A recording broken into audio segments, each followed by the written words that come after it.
ರಾಜ್ಬೀರ್ ಶೆಟ್ಟಿ ಇವರು ಕನ್ನಡ ಹಾಗೂ ಮಲಯಾಳಂ ಚಿತ್ರರಂಗಗಳಲ್ಲಿ ಒಂದೇ ಸಮನೆ ತಮ್ಮದೇ ಆದ ಗುರುತನ್ನ ನಿರ್ಮಿಸಿಕೊಂಡಿದ್ದಾರೆ. ಮಲಯಾಳಂ ಸಿನಿಮಾಗಳನ್ನ ಕರ್ನಾಟಕದಲ್ಲಿ ವಿತರಣೆ ಮಾಡೋದ್ರ ಮೂಲಕ ಅವರು ಮತ್ತಷ್ಟು ಯಶಸ್ಸನ್ನ ಕಂಡಿದ್ದು, ಅವರ ಲೈಟರ್ ಬುದ್ಧ ಫಿಲ್ಮ್ ಸಂಸ್ಥೆ ಈಗ ಉತ್ತಮ ಹೆಸರನ್ನ ಗಳಿಸಿದೆ. ಈ ಸಂಸ್ಥೆಯೇ ವಿತರಣೆ ಮಾಡಿರುವಂತಹ ಏಕೋ ಸಿನಿಮಾ ಇತ್ತೀಚೆಗೆ ಜನರ ಮೆಚ್ಚುಗೆ ಪಡೆದು ಪ್ರೇಕ್ಷಕರ ಗಮನ ಸೆಳೆಯುತ್ತಾ ಇದೆ. ನಟ, ನಿರ್ದೇಶಕ, ನಿರ್ಮಾಪಕ ಅನ್ನುವಂತ 3 ಪಾತ್ರಗಳನ್ನು ಒಂದೇ ಸಮಯದಲ್ಲಿ ನಿಭಾಯಿಸ್ತಾ ಇರುವಂತ ರಾಜ್ಬೀರ್ ಶೆಟ್ಟಿ ಸಿನಿಮಾ ವಿತರಣೆಯಲ್ಲೂ ಕೂಡ ಸಕ್ರಿಯರಾಗಿದ್ದಾರೆ.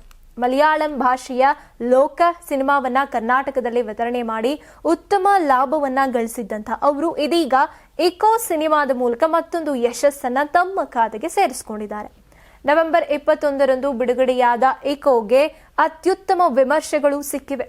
ಲೈಟರ್ ಬುದ್ಧ ಫಿಲ್ಮ್ಸ್ ಈ ವರ್ಷ ಬಿಡುಗಡೆ ಮಾಡಿದ ಎಲ್ಲಾ ಚಿತ್ರಗಳು ಕೂಡ ಭರ್ಜರಿ ಯಶಸ್ಸನ್ನ ಕಂಡಿದ್ದು, 2025ನೇ ವರ್ಷ ಈ ಸಂಸ್ಥೆಗೆ ಚಿನ್ನದ ವರ್ಷ ಆಗಿಬಿಟ್ಟಿದೆ.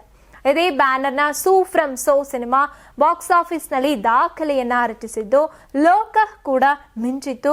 ಈಗ ಏಕೋ ಸಿನಿಮಾ ಹೌಸ್ಫುಲ್ ಪ್ರದರ್ಶನ ಕಾಣ್ತಾ ಇದ್ದು, ವಿತರಣೆಯ ಕ್ಷೇತ್ರದಲ್ಲಿ ಸಂಸ್ಥೆಯ ಸ್ಥಾನಮಾನ ಮತ್ತಷ್ಟು ಗಟ್ಟಿಯಾಗಿದೆ. ಇನ್ನು ಸಸ್ಪೆನ್ಸ್ ಥ್ರಿಲ್ಲರ್ ಆಗಿರುವಂತ ಏಕೋ ಸಿನಿಮಾದಲ್ಲಿ ಸಂದೀಪ್ ಪ್ರದೀಪ್, ವಿನೀತ್, ಸೌರಭ್ ಸಾಧದೇವ್ ಮೊದಲಾದವರು ನಟಿಸಿದ್ದಾರೆ. ತಾಂತ್ರಿಕ ಗುಣಮಟ್ಟ, ಕಲಾವಿದರ ನಟನೆ ಹಾಗೂ ವಿಭಿನ್ನ ಕಥಾ ಹಂದರ all combine to win the audience hearts. ಬಿಡುಗಡೆಯಾದ ಅನೇಕ ಸ್ಟಾರ್ ಸಿನಿಮಾಗಳಿಗೆ ಪೈಪೋಟಿ ನೀಡುತ್ತಾ ಏಕೋ ಕರ್ನಾಟಕದಲ್ಲಿ ಪ್ರೇಕ್ಷಕರನ್ನ ಸೆಳೆಯುತ್ತಿದೆ.